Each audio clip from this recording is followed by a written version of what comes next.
You guys had some tasty feedback for last week's show, so I want to make something clear.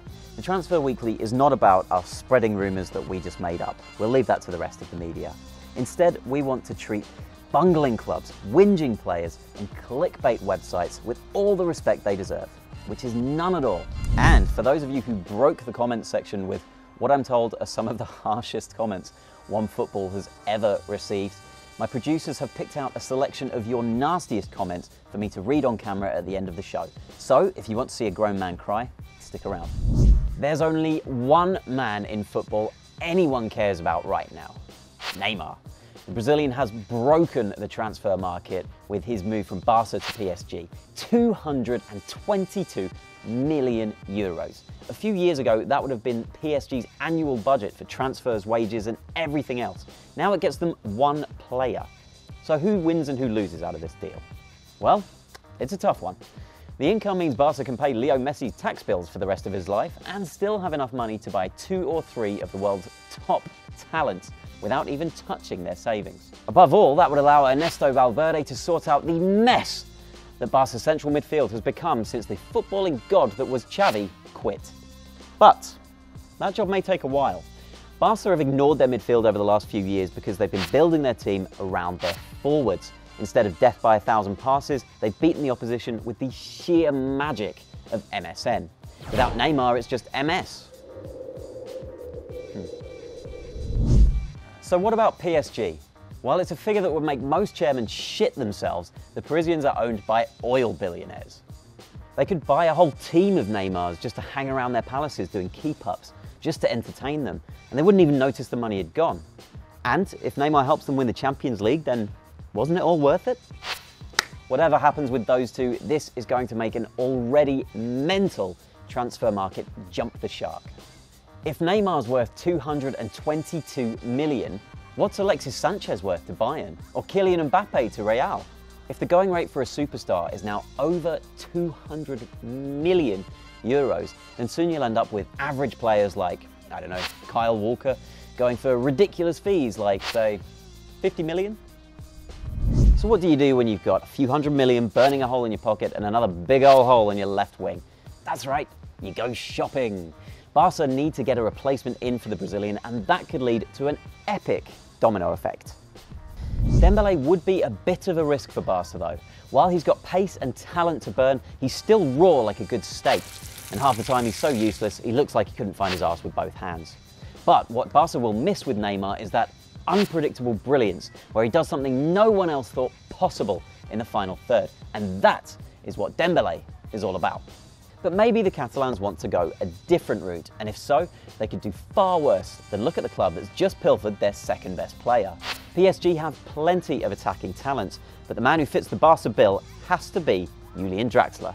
The Germany star shook off a dismal first half of the season at Wolfsburg as soon as he touched down in Paris, scoring 10 goals in 25 games. And since then, he's proved his leadership qualities as well, by captaining a team of German toddlers to the Confederations Cup title. If Draxler really has put his dickish behaviour at Wolfsburg behind him, then his potential is sky high. Another potential replacement we mentioned last week is Philippe Coutinho. Despite a firm no from Jurgen Klopp this week on the Brazilian leaving the club, there was life before Neymar's move and there's life after it. And frankly, who knows what the bloody hell we can expect now. Basically, either of these players could be a big deal at Barca. If they can sign one of them for less than 80 million, they may actually do pretty well out of all of this. But the real winners in the whole Neymar nonsense will be the clubs who make the most of the madness that's about to begin. The domino effect it's about to cause is the opportunity to make the deal of the century. Any club who can offload a player for 40, 50, 60 million euros and get in a replacement who's almost as good for less than 20, they are the hit of the summer. But we already know who the shits of the summer are. It's the people behind this bloated, disgraceful farce of a transfer. That PSG are the bitches of a country that's regularly criticised over reports of migrant workers being abused while they're building World Cup stadiums is nothing new.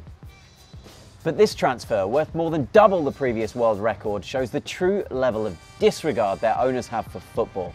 Using loopholes to get around FFP and paying Neymar millions every year to be an ambassador for their joke of a tournament, they've shown they'll spare no expense to get their own way and fuck everyone else. With all that taken into consideration, Neymar Sr. has apparently earned more money from Barca than Leo Messi. And just look how much of his loyalty that's bought. PSG, the Neymars, you're shit. No rant about the ills of football would be complete without looking at some clickbait garbage. And this week, we go to possibly the kings of bullshit, The Sun. They got a little bit too excited with all the Neymar hype and started posting any old shit that they could sell as an update. This was a low even by their subterranean standards. Neymar jets off to Qatar to meet club president, it says, and helpfully they put a photo of Neymar on a plane right underneath it. Except the photo was posted over 10 days before the article, so it's just a picture of Neymar on a plane. This is classic Sun clickbait. Find a photo that seems to prove your headline true, and don't let little things like fact get in the way.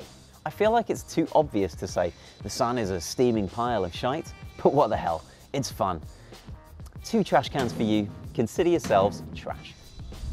Now, as promised, my producers are about to shatter my fragile confidence into small pieces by showing me your meanest comments from last week. Here we go. So, this first one is from Inesine Dislava, whatever, I don't know how to say that. You like sucking dick. Accurate. Antonio Burrows. You're Man United fan. I could tell the fact you make Man City signs seems like shit and Man United seems great. Well, I could just about read that, so thanks for your input. Man United fan. Can you believe they think I'm a Man United fan? We're gonna have to do something about this. I can't let that lie. Lacuna Riven, maybe. Ugly, bog-eyed southern cunt, stupid opinions and pointless comments. Unsubscribed, dislike and angry that I had to comment to explain my rage. Well, if you've already unsubscribed, then I don't give a shit anyway. Bog-eyed southern cunt. I did like that one actually, it's quite funny. Yeah, stupid opinions is probably fair as well. And Suhas Bhatt. What are you? You're shit. Yes, you're a bag full of crap. You're nothing good to say. You call everyone rubbish, but in reality, you're pure stupid. The market is crazy. PSG want Neymar. City bought a big defence. United no Raiola. So what's your problem? You seem to point only at the mistakes. You talk like you're an expert in the transfer market. Are you? The clubs have their own money, let be from oil or by software or by begging or loan. That's none of your business, so shut the fuck up and stop this madness. Well, that was a very thorough comment. That's the deal. If I get to take the piss, then so do you. Keep watching, keep commenting, keep letting us know what you think, even if it's trolling like this. And we'll see you for more transfer nonsense next week.